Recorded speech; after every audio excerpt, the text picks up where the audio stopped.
Le RAG, c'est quand même un concept qu'il faut bien comprendre avant de se lancer dedans.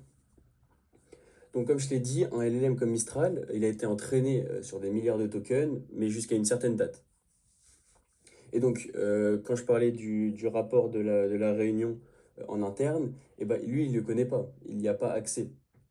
Et donc, si on lui pose une question dessus, il va faire de son mieux. Et en fait, donc, faire de son mieux pour un LLM, ça veut juste dire inventer avec confiance.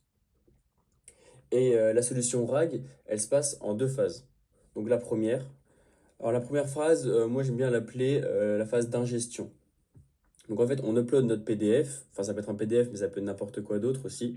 Donc là, dans notre cas, on va rester sur le PDF du rapport de la réunion. Et donc, on extrait le texte, et ce texte, en fait, il est découpé en chunks. Des chunks, c'est des petits morceaux de texte, en fait. Ok, donc il est découpé en chunks, et chaque chunk, il est embeddé.